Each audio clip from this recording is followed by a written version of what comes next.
mbokk yi xarit yi ñoo ngi leen di nuyu saa su ne xam ngeen ne contentement bu rëy la ñuy am di jàkkaarloo ak yéen ci RTS 2 canal 5 bu TNT ñoo ngi gërëm ñëpp di nuyu ñëpp fépp fu waay ne waaye saa su ne dañuy nuyu ñi nga xamante ne bi ñoo ngi ci hôpitaux yi di leen ñaanal wér ak wér li dellu ci seen i kër waaye tamit ñi nga xamante ne bi ñoo ngi ci prison au Sénégal yi mbokk yi di nu seetaan ñoom itamit ñoo ngi leen di ñaanal jàmm ak salaam di wéyal jàmm ji nag parce que dañu koy faral di wax defe naa ne soo amee jàmm te ña la wër amuñu jàmm defe naa ne jàmm ba du mën a sori kon nag ñu ngi koy partagé ak képp ku nga xamante ne bi yaa ngi ci àddina bi mbokk yi waaye nag di nuyu ña nga xam ne ñoo ngi ñuy seetaan depuis l'étranger RTS 2 émission Tam Tam kon nag seen émission tey bi mbokk yi ñi la nar a tëddee ñu ne àq ak yelleefu doomu aadama ànd ci ak suñu xarit Maman Dieye tey nag dañu am benn spécialiste maanaam benn avocat ba nga xamante ne mu ngi ci suñu plateau min na plateau bi muy maître Ousmane Thiam danañu gindiwaat bu baax a baax ci li nga xamante ne bi mooy mbirum ndono ñoo ngi koy wax la dernière fois lëmbee na àddina ñu xool nag mbokk yi lan la ci yoon wax bu ñu jógee ci loolu dañuy ñëw ak yéen ci décoration tey suñu xarit Bichiba ñoo ngi koy nuyu bu baax a baax waaye nag nekku fi waaye indil nañu li nga xamante ne bi mooy ay mbirum pose pied en tout cas daal ay démonstration yi nga xamante ne bi mbokk yi dañ ci ñëw ak yéen dans quelques instants bu ñu jógee ci loolu nag dal nag ci suñu xarit kooku nag suñu Valentin la ñu duppee ko Malcolm nag mbokk yi tey lan la ñu indil daf ñu indil daal toujours ci mbirum cinéma benn cinéaste bu nga xamante ne bi du loolu rek lay def waaye dinañ ci ñëwaat bu baax a baax muy Caroline Pochon dinañ ñëw ak moom ci ay documentaire rek yooyu dinañ waxtaan bu baax a baax ci liggéeyam mbokk yi ñu jeexal émission bi saa su ne xam ngeen ko ak vue sur la toile waaye nag ki nga xamante ne bi mooy maître Ousmane Thiam dellu si waat na suñu plateau ñu fas yéene ko nag dalal avec beaucoup de plaisir waaye tamit Caroline Pochon nga xamante ne bi mbokk yi maa ngi koy wax cinéaste la waaye am na yeneen i mbir yu nga xamante ne bi toftal na ko ci liggéey bi mbokk yi ma dem régie dellu si waat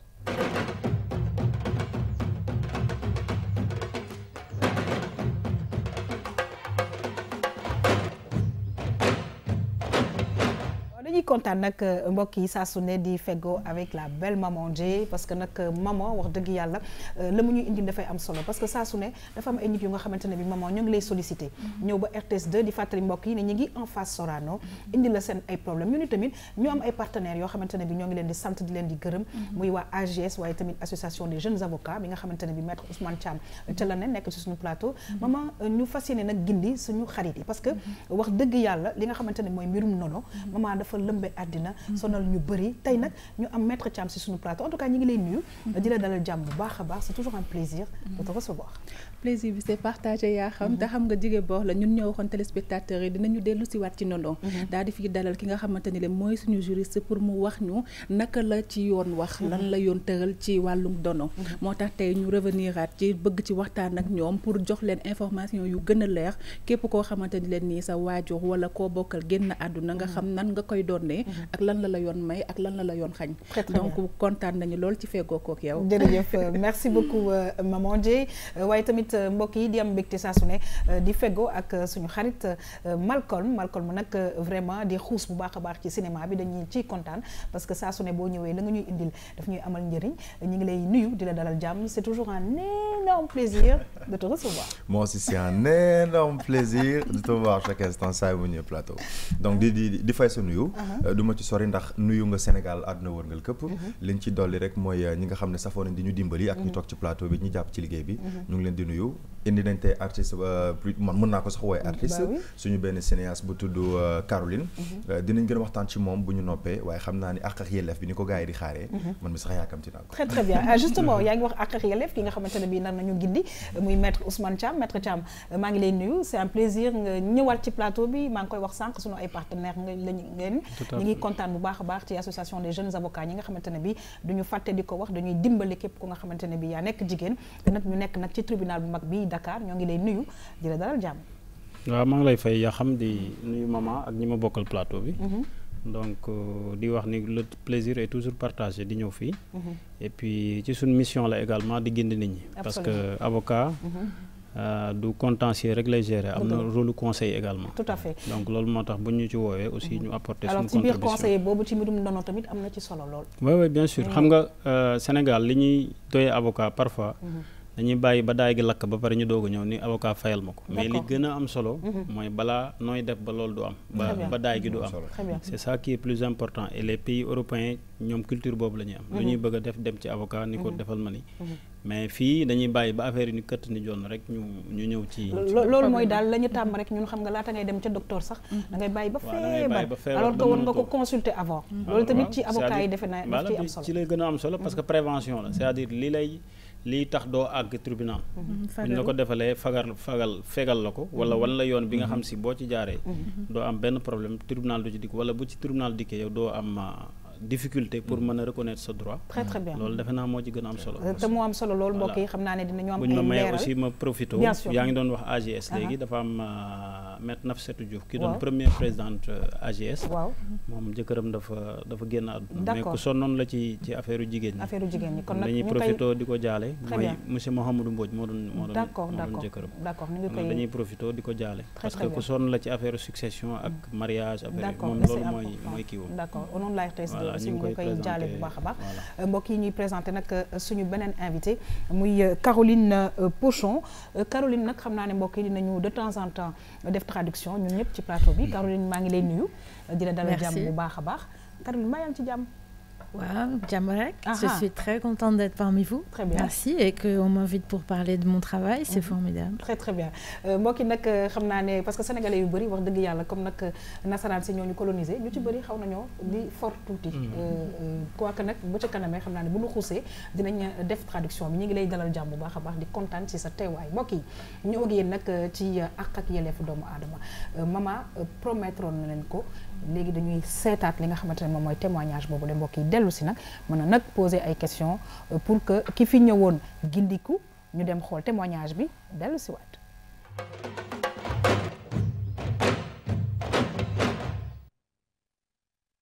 dama nekkoon nag samay mag ak samay rakk ci kër goo xam ne nag suñu waajur moo génn àdduna bàyyee ñu ko kër gi nag ñu nekk fi awma fi jàmm awma fi salaam.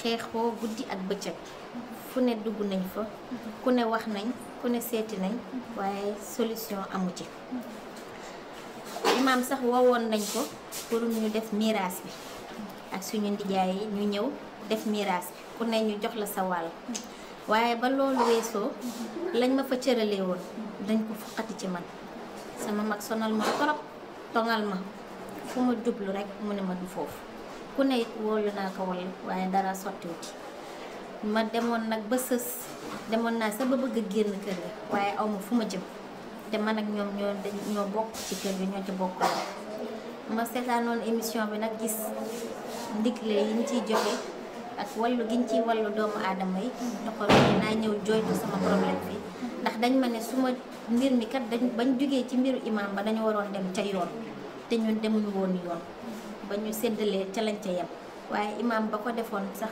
nee na loolu la koy lislaam wax def na ko pare na ci ma sonn lool nag sonn sama njaboot sonn moo taxoon ma ñëwoon di ñaan woon.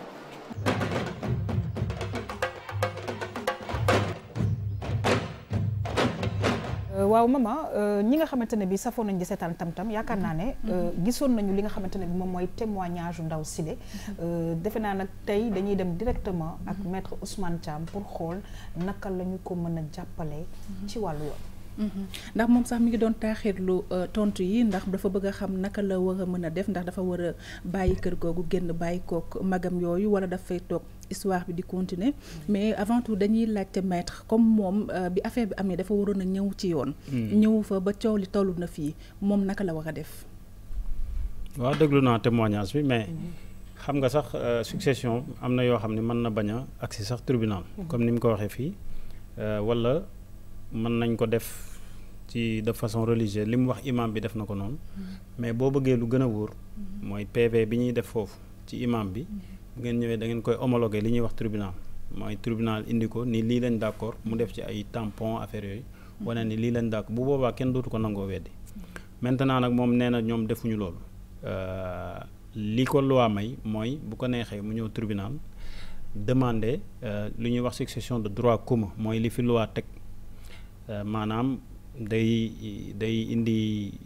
il faut ñu am d'abord li ñuy wax jugement d'hérédité parce que pour saisir tribunal il faut nga wane ni yow héritier nga te liy wane ni héritier nga mooy il faut nga indi li ñuy wax jugement d'hérédité maanaam pour nga am loolu tamit da ngay indi bulletin de décès bi bi nga xam si ki génn àdduna ak ñi nga xam ne ñoo ko war a doon ay doomam bu fekkee am na ay jabar yoo xam ne si ñi ngi dund et cetera. est-ce que jot kayit yooyu tamit extrait de naissance da ciy bokk. extrait de naissance oui c'est-à-dire doom yi seen extrait de naissance la ñuy indi bu dee soxna si certificat de mariage ak bulletin de décès bi ak ñaari témoin ñoo xam ne si mën nañoo dëggal ni ñii ak ñii ku nekk qualité bi ngay wax par exemple bu ngeen ñëwee ci juge bi danaan day laaj témoin bi est-ce que ki fi jógee xamoon nga ko mu ni ko xam naa ko ñaata doom la bàyyi mu laaj la nga wax doom yi est-ce que dana la laaj également parce que témoignage la da ngay waat devant le juge parce que faux témoignage délit la boo ko waxee ba mu confirmer ni moom loolu jàpp na mu ni ñag ñii déglu na témoin yi gis na jugement d'hérédité bi gis na extrait de naissance ak certificat de mariage yi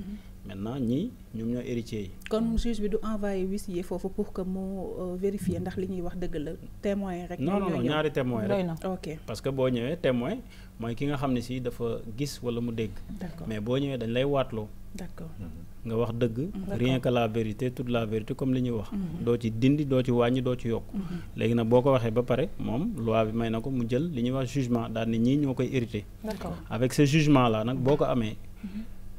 bu fekkee ki nga xam ne si bàyyi na ay bien maanaam comme li mu wax ci kër ñaar mooy am soit da ngeen di déggoo ngeen nekkandoo ci biir bu ngeen déggoowul nag loi bi daf ni nul ne peut être maintenu dans l'indivision maanaam yow mënuñu la obliger nga des ci kër gi ba pare duñ la jox sa wàll yow boo bëggee génn mën nga demander juge bi soit ñu génnee la ñu teggi la génnee la wala ñu jaay kër gi jox la sa wàll. waaw bu denkee cas bi maître moom ñoom nanguwuñ ko teggi nanguwuñ jaay kër gi dañ koo nanguwu dëkkee loolu la ñu d'accord ak imam bi mais ci biir dëkkee boobu ñoom may ñu ko jàmm foofu yoon bu intervenir lan lay dogal. moom comme li nga wax dëkk na imam wax na ñoom li imam wax loolu la ñu wax mais bu fekkee moom dem na ci yoon c'est-à-dire yoon droit commun mi ngi mel ne kii mariage. xam nga mën ngeen marier de façon religieuse noonu mais bu ngeen ñëwul tribunal du ko reconnaître duñu aux yeux de la loi on considère que vous n'êtes pas marié. D'accord. waaw parce que il faut nga am certificat de mariage pour ñu considérer ni que tu es marié bii tamit noonu la c'est-à-dire def nañ li ñuy def comme kenn homologué ko moom bu ko neexee mu ñëw devant le juge daal ni moom léegi dafa bëgg ñu wax ci ndono bi léegi comme mayuñu ko jàmm moom ñaari option mooy am juge bi danaan ko ñaar mooy am soit ñu jaay kër gi ku nekk ñu jox la sa wàll moom bu fekkee mën nañ ko teggi ñu teggi ko mais bu ko neexee moom mën na génn sax kër gi dem dëkki feneen ba pare saisir le juge comme amu fa jàmm mën na génn pour rawale sécurité mag yooyu mais rien n'empêche bu ko neexee ak jugement de mu saisir le juge daal ni moom dafa bëgg génn ci succession bi nañ ko jox wàllam. très bien léegi nag maître ñu gis cas bi léegi femme bi moom day jug directement dem tribunal bu demee foofu dinañ ko mën a jàppale jox wax ko processus bi. parce que defe naa ne kii ma gis nii xëy na xamul mbir yi naka la tëddee. non bu ñëwee ñun comme ñu ngi foofu bu ñëwee danañ ko wax fi muy jaar. dangay def requête saisir le tribunal loolu la ñuy wax liquidation de la succession maanaam li fi ki nga xam si li mu fi bàyyi nañ ko liquider maanaam ku nekk li nga ci am ñu jox la ko moom bu fekkee nanguñ ko jox de manière amiable. bu ñu ñëwee judiciairement mën nañ décider ni ku nekk lii nga am. d'accord moom nag day wax ni que ni bu demee ci yoon amul ay moyens amul xaalis loolu est-ce que doo leeral que ne soxlawul mu am xaalis pour que mu ñëw seet si leen pour ngeen régler surtout jigéen bi non soxlawul ndax saa yoon waxee yoon rek dañ naan yoruñu xaalis non côté boobu ñuy dem la procédure est gratuite d'abord c'est-à-dire tout ce qui est affaire de famille truc comme ça lu ci ëpp booy dugal duñ la laaj benn frais loolu dafa booy jar a dugal leeral tribunal duñ la laaj frais requête ngay def ñëw déposer ñu jox la beneen kii ba ngay kii bu la neexee nga bañ a fay benn frais ba muy jeex. waaw xam nga lu tax parce que fay benn frais parce que xam nga lu tax sànq maa ngi koy wax bu baax a baax gis nga waa association des jeunes avocats ak waa AGS dañ fi surtout nekkal jigéen ñi dañu ne jigéen bu nga xamante ne bi am na ay problème na dem ca ñoom danañ comme ni mu ko waxee danañ ko recevoir bindal ko suñu waree bind su waree taxaw ci yoon ñu taxawal ko ci yoon kon xanaa loolu yomb na mën nañ ko wutal avocat sax bu koy assister voilà oui Malcolm tu voulais dire quelque chose. oui parce que sànq mu ngi doon wax amul frais mais ba ci biir mu ngi ne nga bàyyi ba ci kii nga doog a am c'est-à-dire frais yi fan la nekkee. frais bi ngay fay. boo demee ba par exemple boo dee dugal jugement d'hérédité. boo demee ba dugal ko. boo koy jël benn 2300 ngay fay xaw ma 2400. mooy ñeent téeméer ak juróom benn fukk. voilà pour ñu jox la ko. Oui, loolu impôt nga koy fay. du doon loo xam ne si da nga koy fay tribunal wala dara. parce que sànq yaa xam mu ngi koy préciser et des fois sax da ngay waxtaan ak say morom ñun dañoo jël avocat. teg ko loo xamante ne si bu ne këtt ne jonn nga koy doog a am. te yoon la avocat mu xam sax yow su dund. sa yaram bi lay metti ndax mës nga am problème ba fa ngay liggéeyee ngir tey bu mbiri dono yeeg ngir liggéey beeg yooyu boo ci demee ba am problème moom mu mën laa dimbali. parce que ñu dañoo foog ne xaalis bu bëri ngay fay donc même man mi sax xaw ma woon ni. mbiri dono ak yooyu. du fay voilà man mosuma ko xam dama yaakaaroon ni avocat yi dañoo cher. loolu laa yaakaaroon. non avocat yi ça dépend ci procédure bi ngay def rek. am na ci ñoo xam ne boo ñëwee par exemple du ma ni doo fay avocat mais bu fekkoon yow procédure bi yaa koy defal sa bopp. doo ci fay 1 franc. c'est-à-dire da ngay dem ba mu jeex. boo ñëwee nag avocat mën na la conseiller te avocat tamit li ñu ko jàppee c'est pas un mercantiliste du question koo xam ne toujours xaalis la koy kii. on fait des œuvres sociales aussi ça c'est clair. alors Caroline parfois nit ñëw ñu dimbali ko defal ko bu ñu xamee ni kii dafa am niveau d'indigence boo xam ne si permettre ko mu fay bon mën nañ ko accompagner ñun suñu association dañ koy def accompagner wutal ko avocat mu toppal ko. association des jeunes avocats alors Caroline sànq traduire naa la. li nga xam ne moom la ndaw si wax su la neexee tamit ci sa kàllaama yow. nga wax ko ñu traduire la ko muy mbirum succession. ok waaw mais comprendre naa tuuti quoi. waaw ay yow la ñuy dégg su mettiwul lan nga ci mën a wax. lan nga ci mën a wax. lu ma mën a wax ci succession. mais je pense que la loi devrait protéger le plus fragile. Cette femme. En l'occurrence, face à une famille qui cherche à s'approprier, je parle en français, hein, oui, y a pas de souci, qui cherche à accaparer en fait les biens, je pense qu'elle a besoin doublement de soutien, du soutien juridique si elle a des droits. loolu sax la avocat bi leeral léegi nekk ne waa AJ dañ fi nekkal jigéen ñi dañ fi nekkal aussi ñi gën a fragile ñi nga xamante ni leen ni seen doole bariwul donc loolu nga ci wax am na ci solo loolu alors dernière précision aussi ndaw si bu fekkee moom les moyens may nañ ko sax comme kii may ko mais loi bi may na koo xam ne si bu fekkee moyens yi may nañ la ko nga def li ñuy wax attribution préférentielle maanaam ci kër gi nga dëkk nga demander juge bi mu jox la kër gi yow nga moom ko ñi ci des nga teggi leen.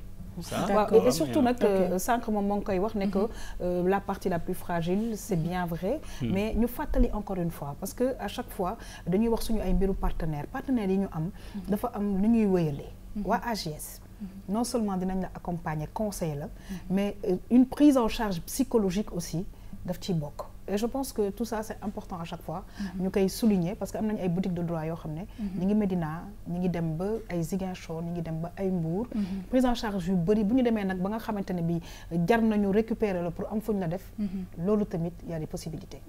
Oui en fait ñun on a une relation de collaboration ak AGS. xam nga AGS ñoom c'est des juristes duñu ay am na foo xam ne bu ñu demee ba foofu duñ mën a àgg. dëgg la c'est-à-dire bu ñu ñëwee ba tribunal nga xam ne dossier bi war nañ ko plaider wala ñu yóbbu ko li ci des. contentieux bi. ñoom bu ñu ñëwee ba ci ñun dañuy référer ay nit. ñun tamit ñu continuer li nga xam ne si mooy côté tribunal. donc nag nit koo xam ne si da nga am sa droit boo xam ne loi bi moom pour préciser ki li mu doon wax. loi bi ñëpp la fi nekkal. ñëpp nul loi dañuy wax ni elle est impersonnelle et générale. ñëpp la fi nekkal du kii dañ koy may lii kii ñu may ko lii. bu ñu la voté loi bi ku nekk yaa ci am. héritier la. bu ñu wàccee benn bien ñoom ñëpp a ciy tolloo. ñoom ñëpp ñoo ciy tolloo bu ñu koy séddale c'est à part égale peut-être sauf que. Dans certains cas bu fekkee succession de droit musulman ngeen jël ñu xool nu ñuy defee ay 1/8 et cetera mais ku nekk héritier droit bi nga am kenn mënu la ko xañ kii droit bi mu am ci kër gi kenn mënu ko xañ il suffit mu xam fi muy jaar rek dana am gain de cause. Dernière question bi ma am nag yaa xam mooy que ne dañuy wax ne que ne comme ça ñoom ci famille bi ma jël nii ñenn ñi ci ñoom dañu ne du ñu ñëw ci yoon ndax yoon góor ak jigéen ñooy yem li ñuy donnu te ñoom d'accorduñ ci loolu dañu d'accord ci àtte ko ci wàllu jullit ndax góor mooy ëppale jigéen léegi moom ku jigéen ki bu fekkee ne dafa bàyyi loolu mu ñëw est-ce que moom kese rek bu ñëwee bëgg yoon doxal loolu est-ce que ci moom kese rek da ngeen taxaw ci loolu bu nekkee ñeneen ñi d'accord xam nga tribunal boo saisiré tribunal dafa am lu ñuy wax boo procédure bi demee dañuy convoquer par exemple dañuy wax ay citation c'est-à-dire bu fekkee ñun ñi ñëpp ñoo war a doon yéen ngeen ni du ngeen ñëw tribunal man ma def sama procédure juge bi loi bi daf ko may mu convoquer leen par voie d'huissier par voie d'huissier wala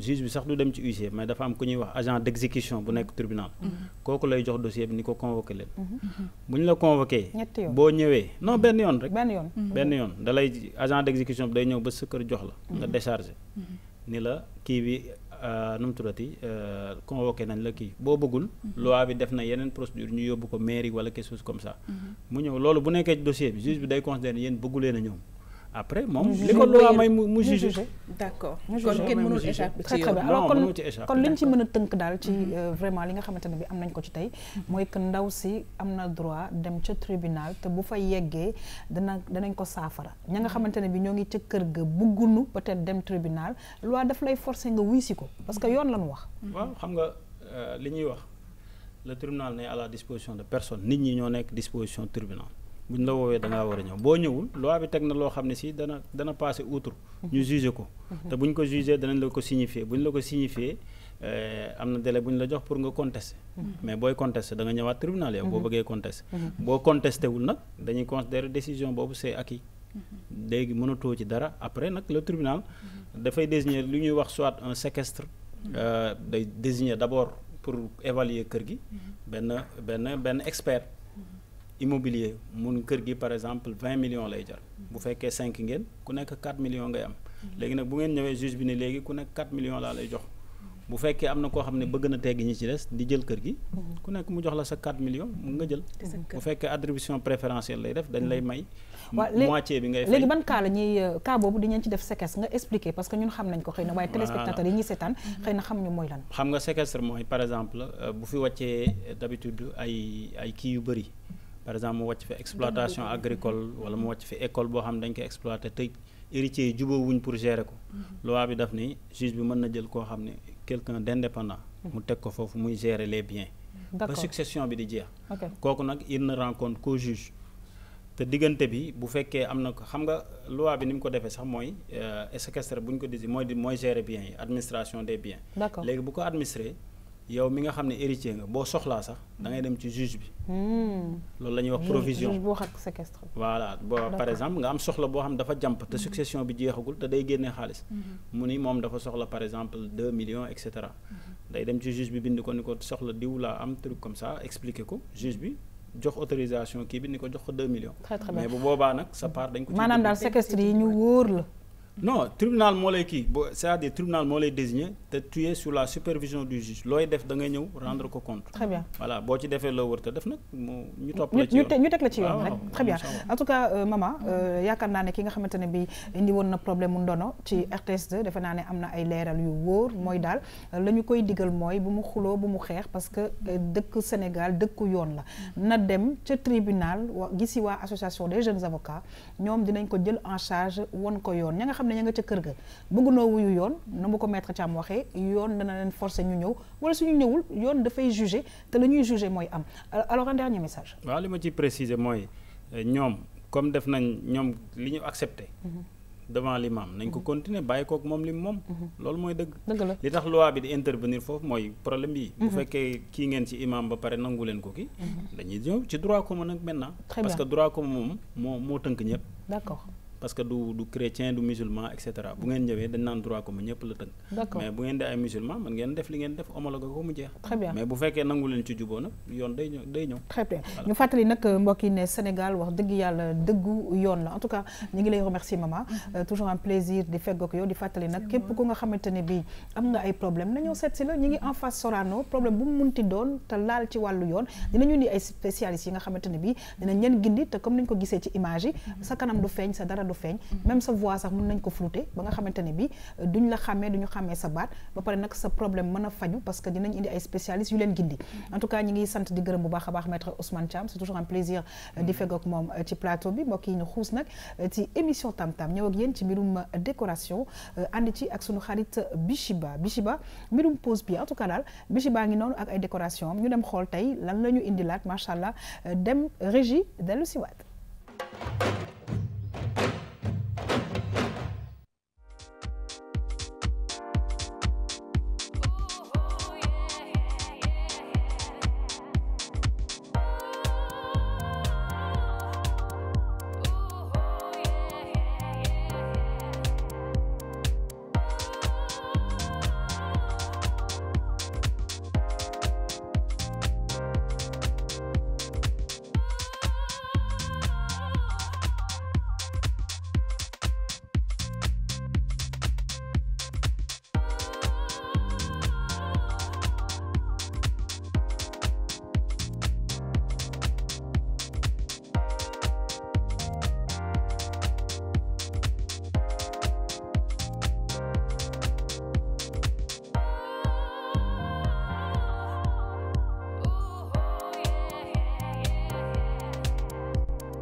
parce que ni ñu naan esprit de créativité moom la suñu xarit Bichiba am Malcolm parce que xam nga banc toogukaay la de waaye transformé na ko indi ko mu nekk pose-pied bu nga xamante ne bi soo ko gisee doo sax imaginer ca suuf banc yi nga xamante ne bi noo ko moom di ci toogee toogu nu ñu koy waxee moom la ci jiital.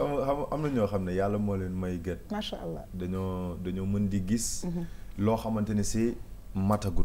loolu nag beneen affaire la am ñoo xam ne yàlla leen may dañuy gis dara maanaam ñu xool plateau bi. ñu ngi gis loo xam ne yow gisoo ko c'est parce que dafay nekkoogut. ñooñu bu ñu demee ba jëmmal ko rek. da doon loo xam ne day doy waar te pourtant yi mu ci boole ban la jël bi ñuy toog. jël yoo xam ne bakk nee na xool lu liis daal di ko ci teg pompe ko ut benn pompe bu argentin et tout. je pense que genre femme yi. je sais que ni jigéen sénégalais am nañ ko mais gis nga bu ñu ko gën a yokkalaatee. parce que lal bi sax. am ñoo xam dañ leen di jaay lal am na ñaari façon ni tey mën nañ ko jaay lal kee ñu jaay ko lal waaye ñoom ñaar nañuy décorer seen lal da nga naan bu si kii 2 millions lay jar te yàlla xam na ne lu néew la ko jëndee donc lii dafa am solo te loolu nag maman dafay wone personnalité nit bi parce que li ñuy wax décoration ak sa intérieur nit ñi mën nañu am jàngat yow naka nga mel xam nga décoration mooy def différence bi comme li mu wax léegi boo gisee fii lal gis fële lal décoration bi rek moom mooy def différence bi nga ne kii lii la kii la te li ci gën a am solo ci li mu def nii xam nga jigéen bu wannee loox dañ koy tere lu bëri mu teg tànkam yi ci suuf donc day bëgg fu mu koy teg foo xamante ni leen nii dina am équilibre daal ci toogaay bi donc automatiquement bi ma ko gisee rek loolu la ma jox des fois da ngay wut loo xam ne pour da nga koy teg boo toogee ci canapé bi di seetaan télé wala genre mais même mag ñi exactement mi ngi noonu ba tax na lii moom mu créé moom wax dëgg yàlla lu am solo la lu am solo la Malcolm ci maam parce que nooy na pour teg tànk neex na alors Caroline peut-être un mot par rapport à ce que nous venons de voir. Ben oui, j'ai un mot. Il y a des psychanalystes qui se sont penchés sur le rôle des maisons. Et en fait, nos maisons nous ressemblent et nos maisons nous influencent. Donc c'est important de choisir sa déco, sa maison. Je peux traduire? Oui. Merci. Donc mu ne psychanalyste yoo xamante ne bi ñi ngi wax daal importance li nga xamante ne moom mooy décoration ci sunu biir kër yi ak influence bi nga xam ne daf koy am ci ñun. Oui. Dans les deux sens quoi. Très bien. On les décore à notre image et elles nous influencent.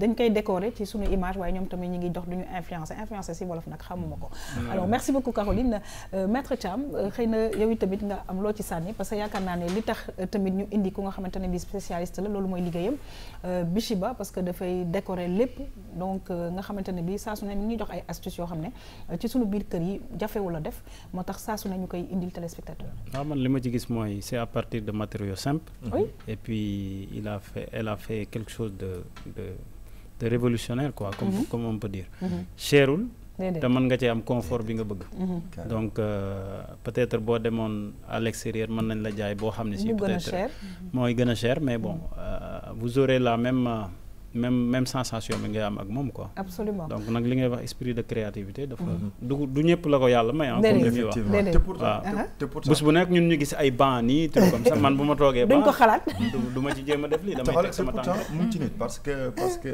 beneen domaine Dieu il a créé l'être humain à travers son image gis nga ni mu créé nit ci lu simple ci ay suuf ay ban ak ndox ak yii ni mel yaa ngi koy xeeb chaque jour yaa ngi koy jàll mais am na nag benn touche boo xam ne moom rek moo ko mën mooy ruu bi nit ki tamit tey yaa xam tey mën na toog plateau ma toog plateau ma bëgg ko jaay ne man jeune la am naa xam-xam ma wax ba dajale créer mu wax ba dajale créer mais mu am fenn fu muy fente loo xam ne expérience loo xam benn tig la boo xam ne c'est impalpable. C'est ça qui fait la différence. mu def différence léegi man léegi fàtte sama boss mooy mu ne mel ni nit léegi mën nañ ko defar ak xam nañ léegi pot lu ko constituer mais amul benn touche boo xam ne yàlla rek moo ko mën mais nit ki tamit Bichiba ni mu def baa lay jël bu simple nga ciy toog chaque jour mais mu jël yeneen yokk ci kii sax li mu wax man musuma ko xam musuma xam ne jigéen bu wanee lor dañ koy teree teg tànkam chaque instant à un moment donné oui donc kon xam nga ni ko li am na solo kon li ci gën a baax ak mag ñi donc mag ñi ak genre yooyu noonu mën nañ defal yu mel nii te yàlla xam na ni kuy jaay créé ba ñëw ci jigéen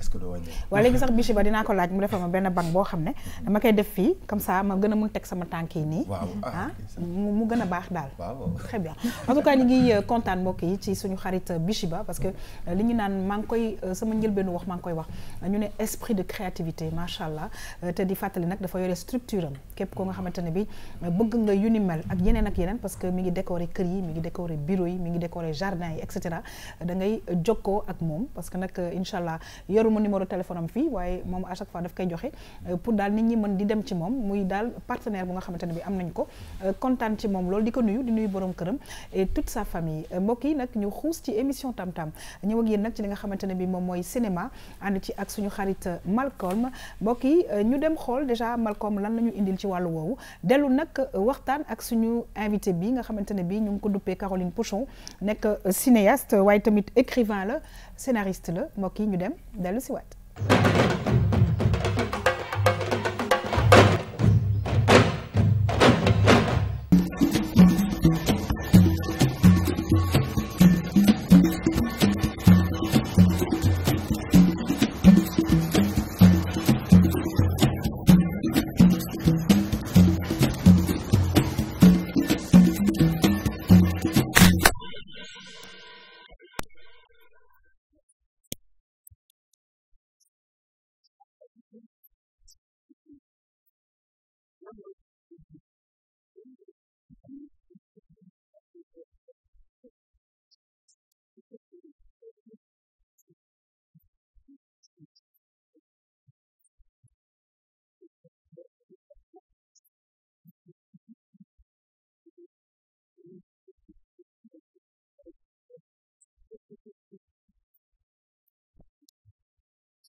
waaw kon nag Malcolm ñu gis benn partie benn film bu nga xamante ne bi gis nañ ne France la xewe waaye daal am na ay mbir yoo xam ne faaw Caroline éclairer ñu tuuti parce que gis nañ fi daal médecin boo xamante ne bi ma nga sol yëre wolof ba yore soccoom ndeysaan mama baal naa la nga ne ko comme yaa xam ne ni la Malcolm. waaw xam nga dañuy am mbégte di dalal suñu xarit bi parce que tam bëgg nañ di fi indi ñoo xam ne dañuy indil qualité. li tax tey ñu kontaan sax mooy ñu dañuy gis ñi nga xam ne waa bitim réew dañuy ñëw imposer ñu. moom dafa ñëw ci dëkkam.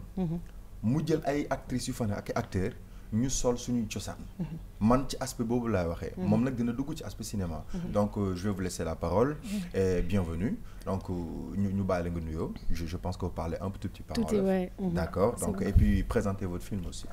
Voilà, ce film-là, je l'ai fait en 2003 et j'avais envie de rire un peu de la façon dont les Français, certains Français, se conduisent par rapport à l'Afrique. waaw léegi da nga bëggoon tuuti xool un peu yenn tubaab bi naka la ñuy comporté woo par rapport ak li nga xamante ne moom mooy Afrique loolu moo tax mu ñëw ci film boobu mu defee France mais nag ak vraiment su li nga xamante ne bi mooy des Africains. Par exemple, une jeune femme qui est persuadée d'aider les autres et qui va se révéler en fait prise au jeu de son propre désir. Je veux pas raconter la chute du film. Et il y a aussi cette femme, cette médecin, on peut dire ethnopsychiatre comme on dit en France parfois, c'est-à-dire des psychiatres ou des psys qui s'occupent de patients migrants avec d'autres cultures. jigéen boo xamante ne bi comme que ñu gis ku sol lu jaune li te mu sóoru ak kiyam muy genre médecin yoo xam ne réellement am na France ethno nag nga ko tuddee. ethnopsychiatrie. waaw ñoo xam ne dañuy toppatoo vraiment ñi nga xamante ne bi ñoo jóge Afrique. D'accord. Voilà. Et donc bon, j'ai voulu me rigoler un petit peu avec tout ça parce quand les Français parlent d'Afrique, ils tournent la caméra vers les Africains sans s'interroger sur leur propre façon d'être. C'est ce que j'ai voulu faire avec ce film. waaw ñoom à chaque fois dañuy tourner vers africain mais ñoom ni nga xamante ne bii ñoom nanu mel duñu ko xaw a fësal peut-être que maître Thiam laata ñuy xuus ak Malcolm peut-être vraiment ay kàddu ci li mu def parce que jël na daal vraiment ay tubaab solol leen ay mbiru africain ñu xool un peu naka la nasaraan si di comporté woo ak ñi nga xamante ne bi mooy les Africains en France en tout cas film boo xamante ne bi yaakaar naa ne xëy na dinañ ci reetaan mais dina am ay njàngat. oui dina am ay njàngat man njàngat bi ma ci def mooy booy xool moom kon c'est quelqu'un qui a une ouverture d'esprit parce que d'habitude ku nekk da ngay jéem a ŋànk sa culture rek taxaw te la plupart liñ gis sax mooy ñoom ñooy indi seen culture ñëw imposer ñu ko quoi mais moom elle a fait le contraire maanaam li nga xam ne si Afrique la am mu jéem ko yóbbu Europe te bi ñu gisee ku jigéen ki bi mu solo aussi gis nañ ci ñun benn fierté boo xam ne si bon la culture wane na ne culture daal am na importance parce que boo ko gisee même ak tubaab ni mu solo noonu da nga gis ni tubaab la mais bon yow sa xel ci li muy dem mooy africain donc nag loolu la alors ñu gën a xuus parce que Caroline moom actuellement mu ngi Sénégal mais mois d'avril la war a ñibbiwaat am loo xam ne mu ngi ko fay def benn film ak yu mel noonu ak i documentaire yu mu war a yóbbu ci France 2 mais li ci gën a am solo mooy yàlla dafa dogal man ak moom dañoo bokkoon benn film ak waa Canal+. Mais j'aimerais bien vous poser la question pourquoi le Sénégal en tant que cinéaste? Bon, le Sénégal, ça a été une rencontre pour moi en 1997. 97 donc la ñëw au Sénégal. Il y a 20 ans. J'ai vécu une histoire d'amour très grande avec un artiste sénégalais en fait. Donc dafa dund benn daal relation maanaam nekk ak benn mbëggeel boo xamante ne ak benn artiste sénégalais. Voilà. Et je suis devenue, pour une courte durée, je suis devenue sa deuxième épouse. ah d'accord donc nag mu nekk affaire bu doy waar. parce que mi ngi expliqué naan pour daal temps diir bu gàtt nekk na fi daal ñaareelu benn artiste sénégalais. Et ça montre. Après, nekk ñaareel. Exactement, ça veut dire beaucoup de choses. Ça n'a pas duré longtemps. Bon, Yàggul. Yagoul. Mais après, quand j'étais en France, cette histoire s'était refermée comme une sorte de parenthèse. D'accord, c'est-à-dire histoire boobu daal tëju après jeex na daal. Ouais. Waaw. Et 7 ans après, je travaillais à la Je télévision. sens encore l'émotion. Ah bon. Je travaillais à la télévision française d'ailleurs, en tant que scénariste. D'accord. Et j'ai dit, mais je vais faire un film sur ce que c'est qu'être Niarel, sur toute cette situation. Et la productrice qui a voulu produire le film m'a dit, mais tu l'as vécu, il faut que tu fasses un film sur ton histoire. Et j'ai dit, bah, oui, d'accord. Et là, j'ai rappelé mon ex, j'ai demandé s'il serait d'accord pour que je revienne avec une caméra filmée sur notre histoire. Et il a dit? Et il m'a beaucoup soutenu, il a aidé. Donc le film s'est fait. Alors mu nekk nag vraiment ku nga xamante ne bi Malcolm je te dis bravo.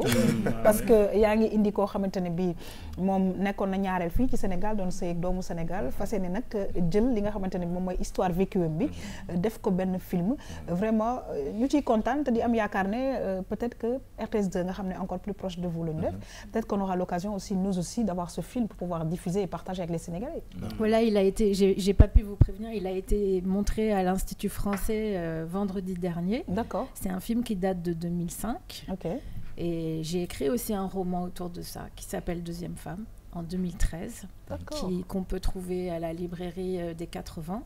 Voilà, qui raconte cette expérience en fait intime de l'intérieur. Voilà. Ok man ci li ma bëgg a sànni mooy duñ ne guléet waaye lu ma mësul gis ci man dinaa ni guléet ñu gis nit ku mel ni moom wala ñi dëkk bitim réew maanaam tubaab yi entre guillemets ngeen baal ma ci kàddu gi ñu doon ay ñaareel. Un artiste sénégalais je veux pas le nommer. Mais man gis naa deuxième femme am muy waykat. boo xamante ne bi ñëpp xam nañ ko ku baax la.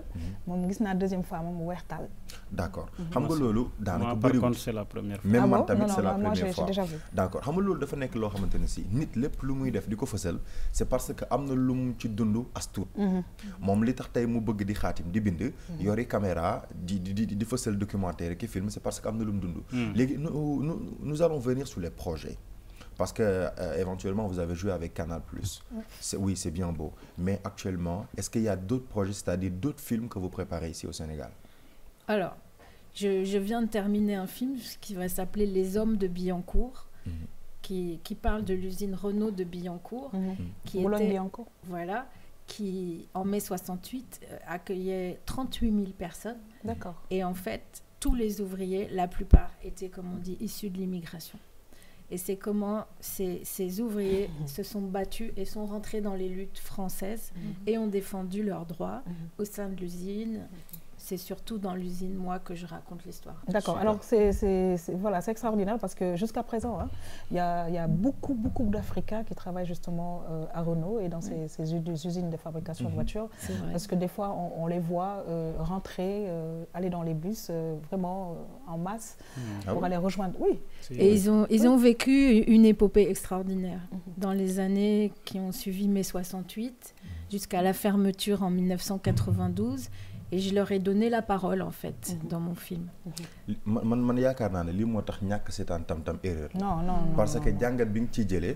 xoolal suñu doom fu mu toll nii pour ñun lépp baax na. am na des fois nit bu demee tugal rek dañuy foog ne lépp baax na ci moom. alors que am na ñoo xam ne ñu ngi fi dund jafe-jafe. moom mënuñu ko wax. donc léegi pour ne pas étouffer le temps comment vous trouvez le cinéma au Sénégal? En fait, j'ai trouvé le cinéma au Sénégal en plein bouillonnement parce que le Sénégal a créé un fonds qui s'appelle le FOPICA, qui aide la production de films, le développement de scénarios et même la formation. Et moi, je donne des formations ici depuis 2 ans en cinéma. D'accord. Donc, je me retrouve au cœur de ce foisonnement de jeunes auteurs ou moins jeunes qui maintenant accèdent beaucoup plus facilement au financement pour faire leurs films. J'ai aussi donné un petit coup de main à une association qui s'appelle Kino Teranga, qui travaille avec des jeunes, des gens de 20 ans, qui font des choses en 3 jours extraordinaires.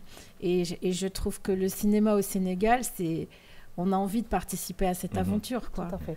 Alors c'est vrai que nag Malcolm mi ngi expliquer fond bi nga xamante ne bi fond wu cinéma bi la mi ngi tax ba ñëpp vraiment di ci dugg di ci góorgóorlu di ci am ay financement mais tam mu wax wàllu bu am solo mooy formation bi nga xamante ne bi moom tamit mu ngi ci biir di ci góorgóorlu pour ñi nga xamante ne bi ñu ngi évoluer ci cinéma bi. wax na dëgg léegi nag boo seetee xam nga bindkat yi dañoo bëri moo tax des fois code sax day da ci appuyer mu ne du ñëpp a nekk cinéaste elle a raison parce que pour ngeen ne réalisateur wala cinéaste dafa nekk loo xam ne dafa xaw a fragile nekkul ñëpp koy mën a àggees. On va terminer. D'accord, il n'y a pas de souci. Donc moi je tenais vraiment à vous remercier et puis jërëjëf. Ah mais Guéradieff, c'est moi qui vous remercie. Ah non, nous vous remercions parce que tout simplement, ça nous fait aussi du bien qu'une personne qui vient de l'étranger exporte notre culture et raconte aussi le vécu des femmes dans ce dispositif de Niarel. Je veux dire, c'est... Oui, il fallait qu'il y ait une Il a fallu que ce soit une Française qui en parle. Exactement. Et c'était une expérience comment? C'était bien? Bon, l'amour, c'est beau. Oui. Mais le partage ça fait mal au ventre. Très très bien. Après, alors, on a été nous formatés et éduqués en ce sens. Oui. Voilà, c'est juste un problème de culture. Oui. Peut-être que ñun yàlla moo ñu may loolu. Moi je vais terminer juste. sànq maa ngi koy wax ñàkk ko seetaan erreur la. mais da nga ci jëlee ah si, on a été éduqués comme ça. C'est pas pour autant que. Oui, c'est vrai que dans le subconscient, on l'accepte pas trop, mais nous. C'est dans la culture. On n'a pas trop le choix. yaa xam pour rek bañ a soxal mën naa ne àdduna boo wëree wërngal këpp ni jigéen mën a muñee Sénégal. du ma ne doo ko gis mais pour nga gis ko parce que jigéen bu jógee feneen boo xoolee ni muy mel ak dayo bi muy àndal yàlla xam na ni bokkul jigéenu Sénégal. alors li nga wax dëgg la en tout cas ñi ngi sant di gërëm bu baax a baax Caroline Pochon mbokk yi ñëwoon fii présenté ñu ay film waaye nag di fàttali ne def na ay documentaire yu bëri bind na tamit ay livre waaye livre bi nga xamante ne bi jàpp nañ ko ci mooy dafay wax mbirum deuxième femme bi nga xamante ne bi vivre na ko ci Sénégal def na ko ci film aussi nga xamante ne bi jot nañ ko wane ci Institut Français waaye xam naa loolu lépp dinañ xool naka la ñuy def ñu ni tamit ba jot ci parce que am na importance lool c'est vrai que nag la façon dont une Sénégalaise comme moi mënoon na expliquer ñaareelam du nekk la même façon que Caroline parce que les cultures ne sont pas les mêmes. En tout cas, on vous souhaite une bonne continuation et surtout beaucoup de courage. Est-ce que c'est une expérience à renouveler pour vous? Non. Alors c'est non. Je peux même pas répondre, je sais pas. Alors mbokk yi ñi ngi jeexal émission bi nag ak Vue sur la toile.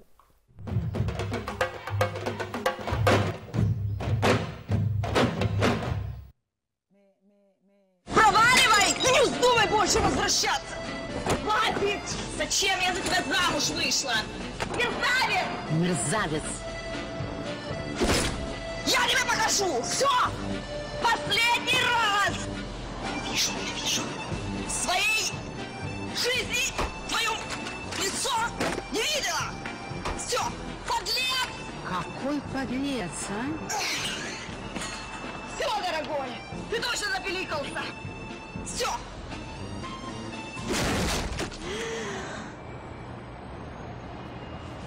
Любимый, я же пошутила! Дорогой! Я в тебя верю. Какой хороший парень. Верни! Доброе утро. Вот у этого... mbokk yi nag mu doon sunu Vue sur la toile ñuy laaj maître Ousmane Thiam lan nga ci gis. li ma ci gis mooy comme li ñuy wax rek l'argent est le nerf de la guerre fii moom gis nga ni ndaw si mer na sànni na ko yëpp mais bi xaalis bi tombé. bon mi ngi commencé rëcc bëgg a ñëwaat quoi. très très bien. li ñuy wax naan jëf dana fekk rëcc dana fekk jëf wees. dëgg la loolu moom wolof bu wër la ñu ngi gërëm di sant bu baax a baax maître Ousmane Thiam tey ñëwoon di ñu gindi ci li nga xamante ne bi mooy mbirum ndono ñu ngi lay gërëm di la sant plaisir de te retrouver très prochainement ci beneen émission fii ci RTS 2. tout à fait Inch'Allah je suis à la disposition. merci beaucoup ñu ngi nuyu aussi waa association des jeunes avocats ak waa AJS association des juristes sénégalaises Caroline Pochon RTS 2 ñun ñëpp kontaan nañu parce que nag kuy fésal li nga xamante ne bi dañ koy dund surtout nag nous sommes au mois de mars c'est le mois des femmes alors ñu ngi sargal beneen jigéen boo xamante ne bi xëy na nasaraan la waaye am na lu mu dund ci ñun. Mes chères sœurs sénégalaises, vous m'avez accueilli parmi vous comme une sœur. Maintenant, battez-vous pour vos droits. Je ne suis pas là, moi, en tant que Française, pour aller faire la leçon à qui que ce soit. Mais je pense qu'il y a encore du boulot. Donc, courage. Très très bien. En tout cas, on vous remercie et nous continuons quand même à nous battre pour nos droits. Nous les Sénégalaises, n'est-ce pas, Maman Dieye? C'est vrai que ba léegi ci biir mars beeg yeneen yëpp ñu ngi xeex pour sunu ay droits, mais nag méngale ko ak sunu culture. Parce que dafa am nu ñu yaree dafa am nu ñu mooñee quoique nag am na ay avancées yoo nga xamante ne bi am nañ ko ci wàllu daal droit wu jigéen. Maman ñu ngi lay gërëm di la sant. gërëm bi c'est partagé yaa xam tey fierté la ñu am sax xam nga d'habitude dañuy wax que ni ñun dañu mën a roy nasaraan si te ñoom duñ ñu roy. Donc tey jii bu ñu gisee lii contraire bi lay wane. Donc fierté rek la ñuy mën a am. ñu remercier ñi nga xamante ne ñoom ñoo si jàpp Amina borom Princesse Sophie moom sama copine la numéro téléphone am nekk 77 501 80 93. ma koy remercier bu baax ci tenue bi ma jox. Très très bien. C'est très joli. En tout cas, Malcolm, dañu lay remercier ci nga ñu indil tey parce que c'est vrai que comme mi ngi mën a émission tam-tam wax dëgg yàlla ñu ngi góorgóorlu bu baax ci wolof bi mais on a été formaté ci nasaraan. Donc même ni ñuy réfléchir sax ci nasaraan lay ñëw. Donc c'est compliqué mais émission tam-tam en tout cas personnellement tax na ba man maa ngi góorgóorlu bu baax a baax ci wolof bi di ci gëstu. ñu kontaan ci la nga ñu indil tey ci wàllu cinéma da ci jox rendez-vous inch'Allah très prochainement. jërëjëf di kontaan ci yow. waaye tamit xam nga di kontaan ci mag ñi nga xamante ne ñoo la dimbali tey ba nga toog fii. bokk na ci sama papa yi bopp muy professeur Massamba Gueye. waaw ndax tey xam nga ñun mën nañoo wax ni tubaab yi. buñ ko waxee sax nga foog ne fa la ñu dëkk. waaye moom dafay tàmm di wax ni xam-xam loo ko jëndee jar na ko. dëgg la gis nga sama benn nijaay pour bañ a gudd rek Laay Bamba Diallo. dafa ma ko musoon wax mu ne ma dafa am dëkk boo xam ne dañ leen a ñëpp rey seen maam yi.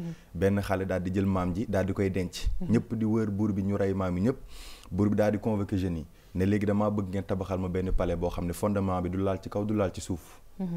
képp mu ne ku ko mënul def ma rey la di rey xale yi tamit yegg si ba ci moom ne ko léegi yow benn fan rek laa la may boo ma waxoon nan la ñuy defee fondement bi dinaa la rey. booy bi moom muusoon denc maam ji dafa dem ci kër ga làqate ji maam ji wax ko histoire bi nu mu ko demee booy bi mu ñibbisee dafa ñëw ne ko buur comme di ni ñu bëggee ni ñu sàmmee ni ñu wóoloo comme que fi nga wax mën naa ko def mën naa def fondement bi waaye dama lay may rek nga teg pose première pierre bi. dëgg la. kooku xam nga ni xam-xam boobu lim ci denc. moo ne as tuut la moo tax mag jaar naa bàyyi cim réew. donc je remercie professeur Massamba. ci lim ñu jàngal ba tax tey bu ñu toogee plateau. duñu sax sonn di wax. mën nañu wax fi bëgg na su. En tout cas c'est vrai Massamba Gueye ñu ngi koy nuyu bu baax a baax mbokk yi di kontaan saa su ne di gën a gëstu ci li nga xamante ne bii mooy sunu mbaax parce que dafa ñuy permettre ñu aller de l'avant. En tout cas je remercie toutes les équipes techniques yi nga xamante ne bii ñooy ànd ak ñun saa su ne di liggéey di remercier ñëpp ñu nga xamante ne bi saa su ne dañu ciy jàpp di sant encore une fois Mariama Magasuba di sant Sali Anne Labrosse di leen jox rendez-vous inchallah suba pour beneen émission Tam Tam. Bonne suite des programmes sur la RTS 2. Au revoir.